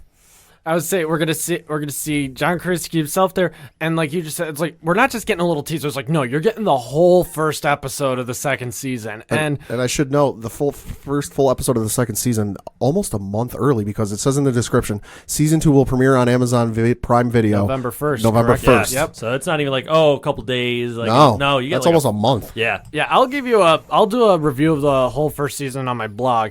But it is great. I was a little hesitant about John Krasinski when the show was first announced. It's like, okay, he's Jack Ryan. It's like, all right, is he going to stop Dwight from doing some nuclear attack or something? And it's like, no, he actually does a very good job at pulling off Jack Ryan as the everyday kind of man who's thrown into this crazy scenario, which I think in some level helps because of The Office, where you're so used to him as Jim that's like, when he's literally being taken on a plane to the Middle East, he's like, I'm just an analyst. I don't do this stuff. Like, you really buy it. It's like, he's not supposed to. I'm planning for a rewatch before we go down. And not to leave them out, The Expanse will also be there from Amazon Prime Video, which they will screen the premiere episode of season 4, which comes out on December 13th on Amazon Prime Video. Oh, wow, that's even later. Yeah.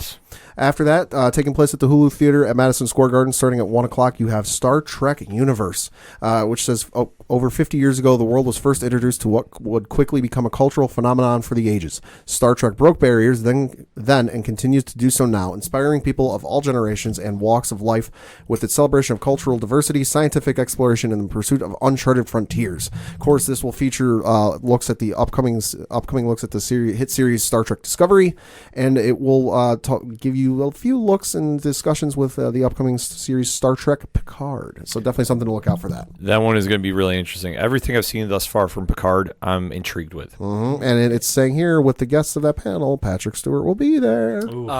Sir. Sir. Yes. Our Sir bad. We apologize. Sorry. Yep. After that, you've got one I'm very much looking forward to. 2 o'clock on the main stage, you have the Netflix Presents Lost in Space panel, which will give you an exclusive first look at season 2 of the visually stunning, absolutely, epic family adventure. It says, quote, Lost in Space before the series returns later this year. It says, separated from the Resolute and stranded on a new, mysterious, exotic, and toxic planet, the Robinson family, alongside with the conniving Dr. Smith, charismatic Don West, and, of course, Debbie the Chicken, must work together to find their way back to the mothership and Will's beloved robot. Join the cast as they unveil a sneak peek and break down what's to come on their great adventure through space in season 2. Now, if you have not seen season 1 of the show, I highly recommend it. It's a great sci-fi show. Like the description says, it's visually stunning. I cannot think of a character or a villain, I should say, I have hated more than, Dr. Smith in first season. Like, for Harry Potter fans, I'm talking Dolores Umbridge levels of hatred.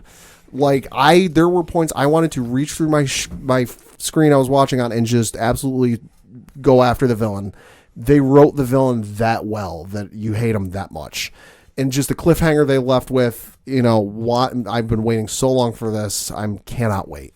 This is going to be very interesting to see. I mean, with Netflix, and especially now in the transition phase of losing the Marvel shows, yeah, where they're going to go from here. I mean, they got a lot riding on, and especially today, they just announced the trailer for, or a teaser for Stranger Things Season 4. We're not in Hawkins anymore. Yes, so Netflix is going to come out swinging on this one, and like you said, Pat, this show, you've kind of talked me into start watching it. Yeah, so no, I highly recommend it. I got to see it, but unfortunately, I can't make that panel because 2:15 is Marvel Comics, Marvel Fanfare with C.B. Cebulski. And for this one, he's actually having a sit-down talking with Chris Claremont. The Chris Claremont of X-Men lore. Oh, wow. And according to Marvel.com, an exclusive and intimate panel experience, EIC, C.B. Cebulski, along with living legend Chris Claremont, will talk about anything and everything involved with Marvel Comics.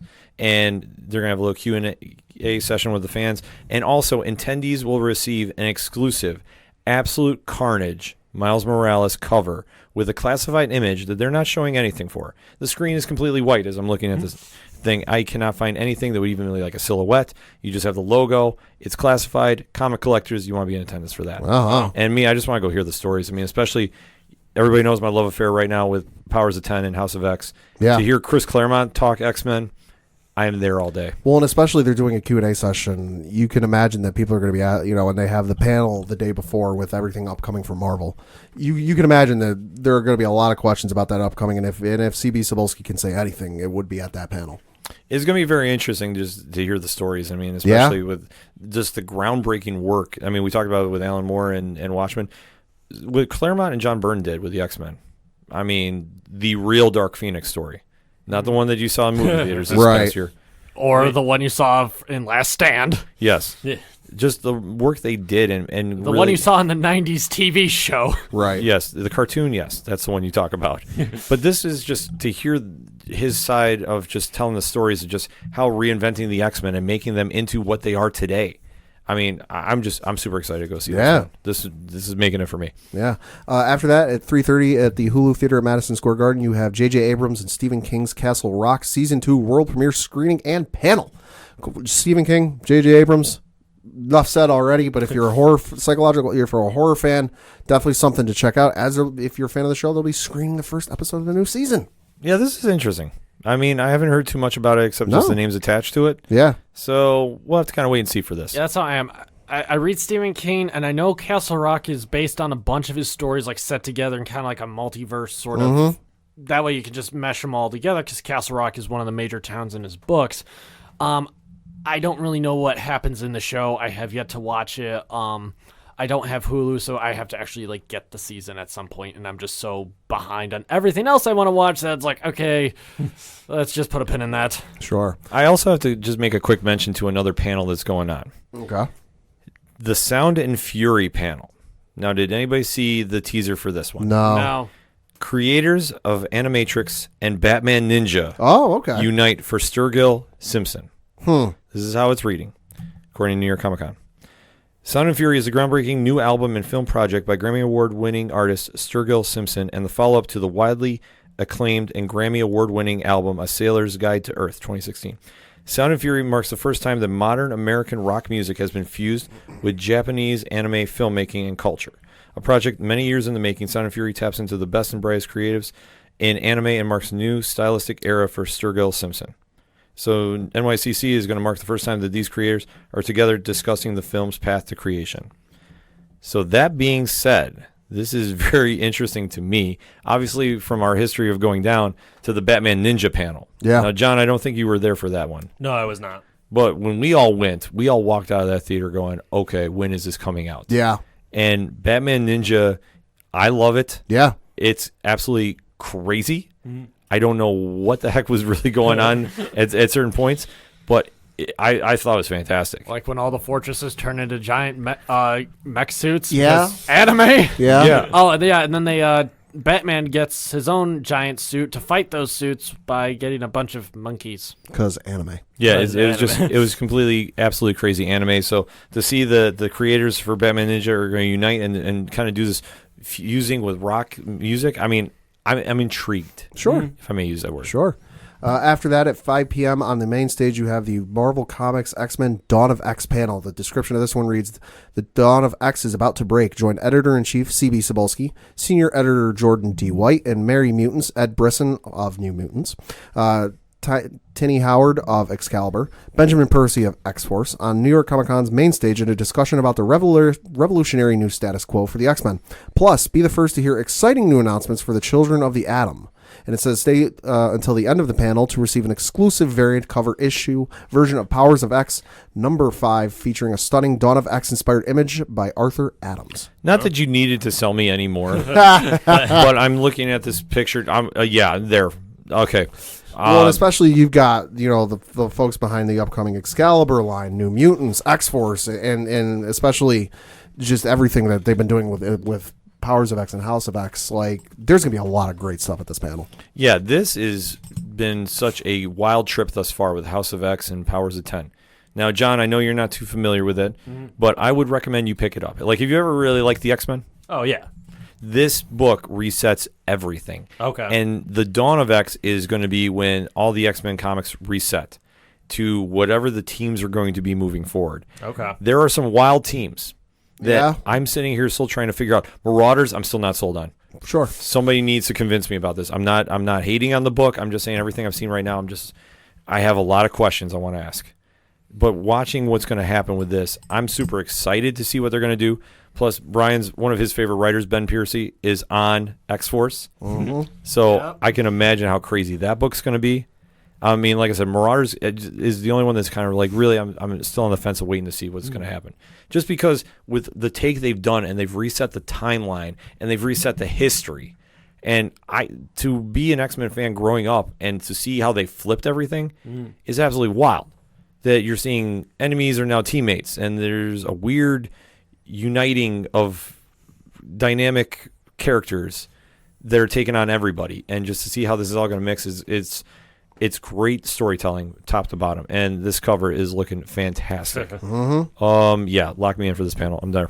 After that, taking place in room 1A10 at 5:45, you have Mark McFarlane's Road to the Historic Record-Breaking Spawn, issue number 301. I could read the whole description of this thing. In short, I will just mention that once Spawn 301 comes out, it will set the record for the longest-running creator-owned superhero comic ever. Oh, wow. My selling point to anyone on this panel, if you are not sold on this, it's Todd McFarlane with a live open mic. Yeah, Brian, your take on this. Well, first off, McFarlane with a mic, just say whatever he wants. That And in itself will be entertaining. And I should note, it says, quote, Todd will be raw and uncensored. Oh, so God. Don't bring the kids. McFarlane, out of the Image Boys, he's probably got my favorite art. I mean, Spawn itself, in my opinion, I don't really care for the story. The book looks freaking awesome, and I've always loved his art. And he also is the guy who gave us Venom way back then. His Spider-Man art is amazing. Yeah, no, just to think it's like 301 issues of an indie comic. It's like, that's nuts. No, yeah, it's nuts. And should know it And says, I mean, good for him, too. It's like, just to really, I have no doubt, like, as much as I'm saying, like, okay, he'll probably be nuts on the mic, but, like, the guy himself really is, like, gotta be, like, thinking, it's like, holy crap, if I thought, when I drew issue 1 of Spawn and wrote it, it's like I'm 300 issues later. Here I am. It'll be nuts, and in the description of the panel says there will be special surprise guests, giveaways, and more. So I get the feeling the special surprise guests will be egging him on even more. Yeah. Well, you know what I'm really interested in to see is he going to talk about the movie? Oh, that could be. Because we haven't heard a lot since. It used to. Was like a lot of news around. I honestly kind of forgot about it because he hasn't really said. Yeah, much. he's kind of gone very quiet about it. Well, Last thing I heard was Jamie Foxx was cast, and then honestly, now that you think about it, it's like not much. Nothing after that. Yeah. So I think with this, it's going to be a really fun panel. I mean, McFarlane's work, and just like Brian touched upon too, the fact that an indie book gets to issue 301 and is still going to go on after that. It's not like he's ending. Yeah. That is a sign of just true dedication to the craft and to the art. Yeah. Definitely. Because it is not an easy thing to do. And especially from when Image started out and the history with them and how Spawn just exploded when it came out. I mean, obviously with his work on Spider-Man, McFarlane had a built-in audience, and everybody gravitated towards that art. I'll say the one comic I do take pride in owning as a collector's thing is I do have a first edition copy of Spawn issue 1. Yeah, so that'll be definitely something. If you can find an autograph session, swing down and see if you can get that thing signed. Yeah, that'll be a mission. But for Spawn 300, 301, man, what can you say other than congratulations? Yeah. After that, taking place at 6:30 in room 1A24, you have DC House of Horrors. It says from Sandman, House of Secrets, House of Mystery, and Weird War Tales to the creature feature suspense of Swamp Thing and the esoteric terror of Animal Man, DC's fantasy, supernatural, and horror comics have kept readers' hearts pounding and fear thriving. Now is your chance to meet a new generation of DC horror creators as they discuss their plans for the next era. Come learn how these writers and artists will build on a legacy of terror and new nightmares. Oh, definitely something to check out. Sounds intriguing. Yeah. Also, after that, taking place at 7:30 on at the Hulu Theater at Madison Square Garden, it is the second of the two Walking Dead panels, where it is a special advanced screening of the season 10 premiere of The Walking Dead. Yeah, this is going to be interesting. My advice, if you are a Walking Dead fan and going to be at New York Comic Con this week, that weekend, get there early, because if I've read correctly, they're not clearing the seating at the Madison Square Garden again this year. So yeah, if you want to be there for that screening, get there early. Yeah, and by early we mean you might actually be spending your whole day at the Garden. Well, it's one of those things that when The Walking Dead was more popular. I mean, not to say it's not popular now. Yeah. Sure. But during its peak time, I know people that were there literally from 8 o'clock in the morning, and it was the last panel running at the main stage at the Javits. To kind of give perspective to this, John. Okay. It was the main stage, and I remember it was on after Agents of S.H.I.E.L.D., and I snuck in there to get there, because for Agents, and I was lucky I got to be able to stick around for The Walking Dead, and there were people saying, I literally sat through 8 o'clock in the morning panels. Yeah. To get here. I've been sitting here all day. I've not left because I was fear of losing my seat.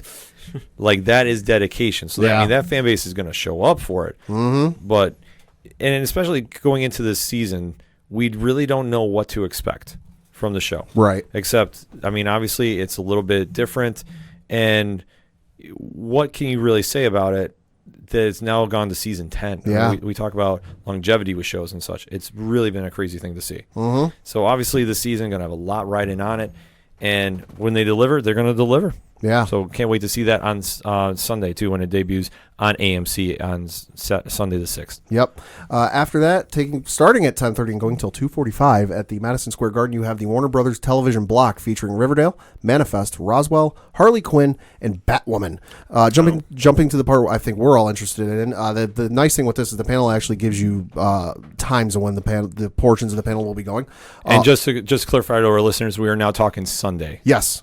Talking Sunday, starting at 1:05 to 1:30, you have the Harley Quinn screening. It says, catch an early look at this upcoming adult animated action comedy series coming soon to the DC Universe. So I know that's been one everyone's been looking forward to. If I'm not mistaken, starring Kaylee Cuoco from Big Bang Theory? Yes. Yep. And then after that, from 1:35 to 2:45, is a screening of the Batwoman pilot episode that is coming soon to the CW. Now, Brian and I were on the Robercon panel for the DC CW Universe. And we were talking with fans and obviously the rest of our panel there. Shout out to everybody listening. Mm-hmm. This show is going to have a lot more breathing room, I think, than your typical Batman show. That they're going to be able to go in a lot of different directions if they want to. Hush is rumored to be the major villain of the season. and to see him appear on screen and how they're going to do his introduction and storyline, I think is going to be really interesting. But what about Catwoman? Well, Moving on. We will have to see about that. We will definitely have to see. But I think this show is going to be. I'm looking forward to it. Yeah. I know some people are already like, "Oh, it's not going to be Batman. You're just trying to get as close to a Batman as you can." And it's like, look, Batwoman is an actual comic character. Yeah. It's not like they're just whipping someone up. And I will make my decision on what I think of the show when I actually see it. Also, just well, also side note, since we're talking about Batwoman, thoughts and well wishes sent to Ruby Rose, who Yes. just had to go undergo emergency surgery for a stunt accident she had while filming. Get well soon. Yeah, absolutely. Definitely get well soon. Yeah, and it should note also, it says in addition, the Warner Brothers television block will include exclusive footage from a couple shows, including Black Lightning, and then it also says as well as the current second season of Titans. Yeah, which I think is very interesting. They're showing this because it's supposed to be kind of considered a CW thing. Yeah, But yet our Titans are going to make an appearance. yeah. Titans are back, bitches! Dare I say, are we going to have a crossover like I kind of was talking at the Robocon panel Maybe. on Crisis on Infinite Earths? Just Maybe. all I need is 10 seconds of Robot Man by Brendan Fraser yelling, "What the?" And that's all I need. Yeah. That's all I need. And I'll be very happy with it. Titans, like we Flex said, Mentallo. yeah. Just Doom Patrol is one of the best shows out there. Period. And DC, Flex the Raw Muscle guys. yeah. DC, For those of you who've seen the show, you know what I'm talking about. yeah, DC has got a winner on their hands for that and for their DC universe. And for Titans, season 2 has been spot on too. We're not going to do a review on the show this week. I'll definitely throw something up on Parlay Points though before I take off for New York. Yeah. And I just think it's very interesting they're going to show it, but it's good for them too. And I'm very interested to see if they're going to announce a renewal for season 3 Yeah. already. So we'll kind of have to check that out. Yeah. After that, taking place at 10:45 on the main stage, I figured I'd mention this because in my recollection, I can't ever think of this ever happening. It is part of their world, a conversation with Disney princesses. It will feature Jodie Benson, Paige O'Hara, and Anika Noni Rose, better known as Ariel, Belle, and Princess Tiana from the Disney films, who will all be on stage just talking about their characters and Disney filmmaking and everything. I cannot think of the last time you had 3 big Disney princess voice actors on stage together. It's nuts. It's borderline once in a lifetime. I think if our sister could get a Sunday pass, she'd dive down just for that. Yeah. After that, at 1:45 on the main stage, you have the Batman Beyond 20th anniversary I panel. was very disappointed to learn this was on a Sunday. You and me both. As was I. You and me both. I got so excited when they announced it on their Facebook. I'm like, oh, that'll be awesome. Then I read the fine print, like, oh, that'll be Sunday. I'm like, why? Yeah. Kevin Conroy will be there. Will Friedle will be there. So definitely, if you're able to get there for that panel, because darn it, I won't be able to. Definitely check that out. As I told Kevin Conroy himself to his face, Batman Beyond Return of the Joker is my favorite animated movie of everything he's done. Yeah. And he was like, it was so awesome to just have a small conversation with him. He's like, yeah, dude, I actually really liked making that one. Looking back on it, we were just talking about this with Duffy after our panel at Robocon. Yeah, that's a dark movie. Like, you watch it now and you're like, oh my. Yeah. Absolutely. Yeah. After that, taking place at 2:00 in room 1A06. Figured it's worth mentioning because it's a long, been around for a long time. You have the Nancy Drew screening and panel discussion. Of course, they're bringing back the long-running book series of the Nancy Drew books, but they're bringing it to see Wednesdays this fall on the CW. Yep. So definitely something interesting that, hey, they're giving a shot on that.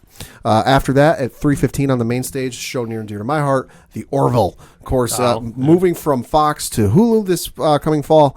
Definitely something to check out because that's a great show. That was another one that, it was funny. My dad actually was like, yo, did you see the Orville's going to have a panel on a Sunday? And I was like, yeah. Yeah. Because my dad's a huge fan of it, too, because we both like it because it has a real Star Trek feel to it, but it's got Seth MacFarlane's humor in it, which makes it a really fun experience. And you can really tell, like, the cast, they all, just their chemistry all works on screen. Yeah. And it's like they have fun doing it. Yeah.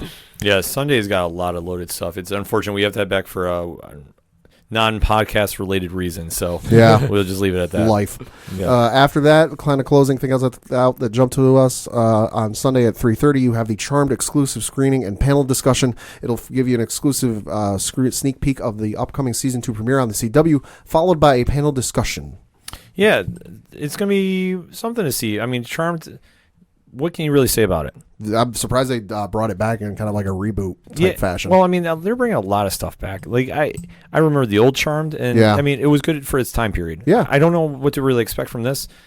I haven't really been following too much on it, to be honest. Yeah. Not hating on it. No, I just something to check out. Hey, if you're into the show, expect some news about that. Yeah, so definitely there's so much stacked for the weekend, too. Yeah. Sunday is very stacked. This has to be one of the more stacked Sundays. I was Yeah. saying, Yeah. past 2 years I've gone down, Sunday was the wash day. That's Yeah. how you told me about Yeah. it when I asked my first year, are we doing Sunday badges? And you always said Sunday is more of the kids' day. There's not really a lot going on. Right. Now it seems like they're like, Oh, you know what? right. How about we do something about Yeah. that? Well, I think last year, at least for me, the only thing that was really going on Sunday was Rooster Teeth had their big panel. Yeah. Where it was Ruby and Genlock and all their stuff going on at I think it was the Garden or something like that. But outside that, no, yeah, it's like Sunday's kind of like the day that's, you're kind of winding down, final purchases, Yeah. anything you didn't get to see. But no, they're stacking it. Yeah, they definitely are stacking it. I mean, just overall weekend. I mean, Saturday's the strongest day on paper, looking to me. Yeah. Sunday is not a joke this year. No. Not that it's ever been, but this is just a really loaded from beginning to end because Sunday is a half day, too. Right. It's not going as long as the other days. NewYorkComicCon.com has all the information you need, and there is just so much going on. Like, where do you begin?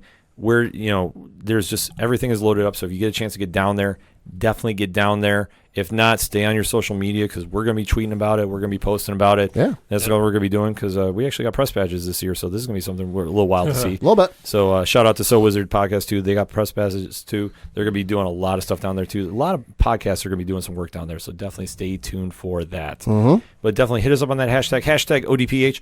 What is your thoughts on the Saturday and Sunday schedule? And what's your thoughts on New York Comic Con overall? We're going to take a quick break, close out the show. You are listening to the ODPH podcast. Hey, this is Johnny Moose from Excite Wrestling, and you're listening to the ODPH. I didn't mess it up. I thought I would. Right now, back to the guys.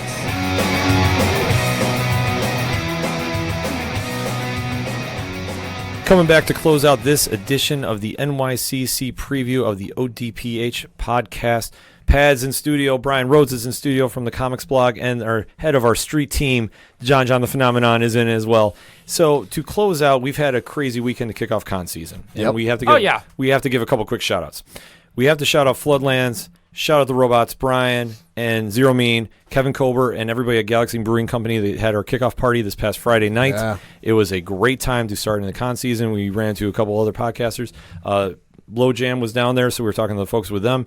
And it was just a really cool time to kick off. And then we went to RoverCon, did our thing down there, had a live podcast. 8122 Productions had their podcast down there, and that was a wild time. A little bit. The episodes are up on our social medias, so shout-outs and thank yous again to the 3FN crew, Rich, Ron, and Big Natty Cool Diesel, who is going to have a word with Brian about a comment he made during our panel. Apparently, there is a fandom of the Incredible Hulk movie starring Edward Norton that I was not aware of. But I stand by what I said. That movie sucked ass. You done messed up, Aaron. Yeah, don't worry. I regret nothing. The end. Diesel will find you. And then we came back Sunday, had a great podcast workshop. Rich, Mike C. from Horror Zone 607 was there. Johnny Moose, too, from Excite Wrestling. And Brian and I shut down that DC Universe panel. Yo, that was so much fun. That was Shout out to Anthony and Adrian there. Yeah, you guys were great. Yeah, that was an awesome panel. So we thank everybody for RoverCon, but now it's time to talk about where we're all heading. Obviously, ODPH is heading to New York Comic Con. Rich, Ron, and Diesel, and Mike, I believe, is going to Sci-Fi and Horror Fest up in Oneonta. Yep. So they're going to be up there doing a lot of work up there. They're going to have a great time. We wish them the best of luck, and then they're heading to ScareCon after that in a couple weeks, too. Biggest horror convention on the Northeast, I believe. Yeah, I believe that's what Rich told me. Yeah, so they're doing such big work. We can't be more prouder of them. Hashtag 607 Podcast. They're putting in that work. It's con season. And then when BroomCon comes around in May, folks, get ready for that. So we cannot wait. So let me close the show down. We're not going to do one-shots. We're just going to kind of break down cons, do's, and don'ts. Now, John, it's been your year number 2. So going in, what is something that you should definitely have with you at con, and what's something you should really try doing at con? Well, I'd say step 1, download the app. Like, it's basically your go-to guide for everything that's going on. Other than that, just come prepared. Like, bring backpack, water, that kind of stuff. Just, bring it with you. That way you don't have to worry about getting it while you're in there. Other than that, just, I don't know, be open for anything. Like, if there's a panel that strikes your fancy, go see it. Like, it's whatever. That's what you're there for. Brian? I would recommend bringing a portable phone charger. Also get a as big a water bottle as you can get. Fill it up before you get there, because as always, and this is nothing against Comic-Con. It's any sort of convention. It's just food and water is going to be expensive. Other bit of advice I have: if for the love of God you are wearing a wrestling shirt, be sure to be ready to respond with a too sweet if someone walks up to you, so they're not just standing there and you're very confused and staring at them with a blank face. And the rest of your group has to be like, yo, dumbass, what are you doing? I was very disappointed, Brian. You failed this city. I don't watch wrestling. I just got the shirt because it's Stephen Amell's Vigilante Club. Yes, but we might be down there wearing some Bullet Club shirt. I don't know. We'll have to see. It depends how AEW does on Wednesday night. If the show's bad, I'm going to get rid of my shirt. So bring an extra one. Yes. Yeah. No, definitely like the guy said, portable charger is very necessary for this because, yes, there are outlets there, but they're very few and far between. It's like trying to find an outlet, a usable outlet at an airport. If you find one, odds are it's being used. I would say the other big one is, like Brian said, a water bottle, just because while you may not think you're dehydrated or you don't need water, you sit down and you kind of feel like, I feel a little hot right now. It's very refreshing to, like, you've been walking around all day, you've been checking out the show floor, you've been buying stuff, you finally go to a panel, you sit there, you're like, I'm feeling a little warm right now. That's a good point. Panels especially is when you're gonna that's when you're gonna pull it out and you're gonna realize, holy crap, I need this. So water is very key. Once you sit down, hydration is important. It kind of hits you. Yeah, I would say go down, and I think everybody's kind of touched upon the same things. Go prepared. Have if you're going there, have the apps on your phone. And make sure if you want to go to a panel or an autograph signing, go a couple hours early. It's not one of those that you can kind of just walk into, usually. I mean, obviously, when you go for especially panels, on main stage. Yeah. Main stage is the big one. Yeah. Some of the side rooms, not that they're not important, they're a little easier that you can they're ones that maybe like you show up like 20 minutes early, okay, you're good to get in. There's a good Twitter account. I think the folks at Reed Popper New York Comic Con run every year. The exact thing escapes me, but they tweet it out every year. I think it's NYCC lines. Something like that, where they will tell you how lines are looking for certain panels, whether, it's quarter full, it's half full, it's full. If you follow them and then turn on notifications for your phone so that it pops up right on your home screen. If there's a panel you're really looking at going towards, but you got something else beforehand that is like you're really edging to see, this way you turn that on, you get the notification, and you see, oh, the panel I'm really excited to go to is quarter full. I might want to duck out and go get in line now. Yeah. It's something that you should know going in. I mean, I've been lucky. I've had friends that have been down there that have told me tips about getting there early. I mean, it's helped me get autographs from my favorite writers and artists. And just getting that experience to go there and just be respectful and just say thank you to them. And they're taking their time out of their schedules to come down and just meet everybody. They're just as excited to meet you as you are to them. And that's one of the coolest things, especially if you go swing by Artist Alley and you go talk to some of the indie writers and indie comics that are down there. They're great people to talk with. Even indie artists, like Artist Alley, like you can go nuts buying like custom posters that have been made just for con. Like it's nuts. And like when you tell these people like, yo, I want to buy it, and like the look on their face when they you say like, I want this many of them, it's like, holy crap, you guys really like my stuff. Yeah, like I'm excited to get down to Artist Alley. There's one indie comic that I want to go check out. It's called Punk Taco. That has been mentioned on So Wizard, and it's been mentioned on Pint of Comics a few times. I definitely want to go down and see what they're doing down there for that. Yes, Punk Taco. Yes, it's an indie book. It's a great indie book. I mean, I've heard the interview Mark Ellis did with the creator Adam on So Wizard, and it was awesome. So I'm definitely excited to go down there and hopefully pick up an issue. So that being said, just go there, be a fan, interact.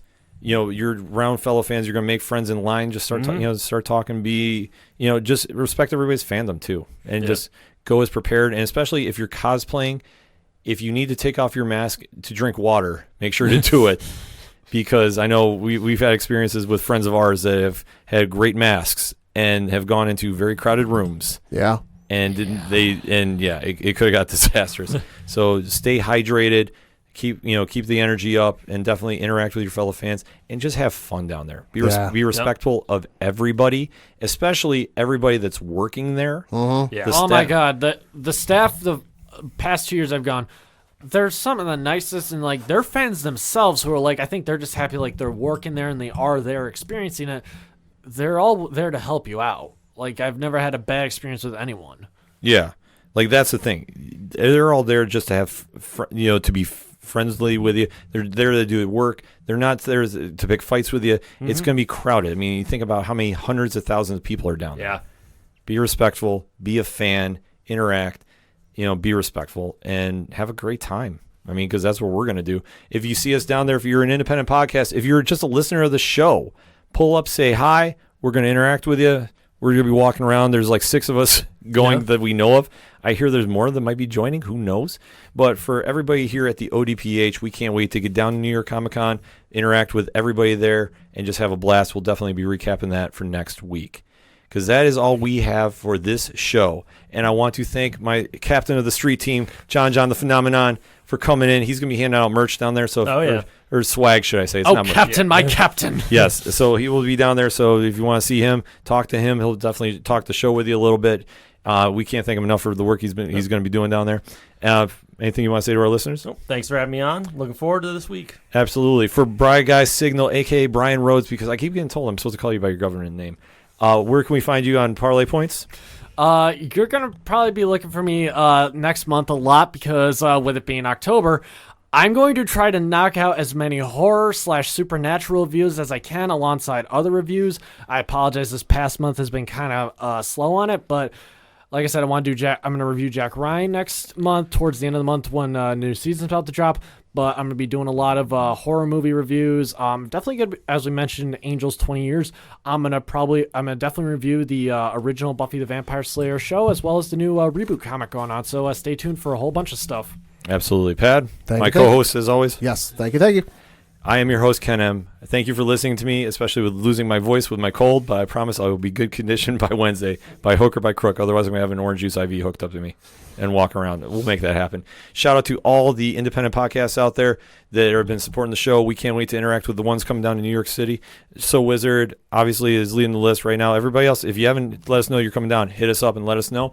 For everybody in the Next Wave podcast group, shout out to everybody there. Shout out to #607 Podcast, Rich, Ron, and Diesel, and Mike. Kill it this weekend. And I also want to give another shout out to Shout at the Robots. They did our after con party this weekend at Dragon Master Games in Binghamton. They absolutely crushed it. They have new music dropping October 1st. You can find the links on ochoduroparlayhour.com under the music section. We're going to close out this week's episode with their unofficial Robocon anthem, 2-week notice. You have been listening to the ODPH podcast. My name is Ken M. Thank you as always for listening. Enjoy Comic-Con. We'll see you next time.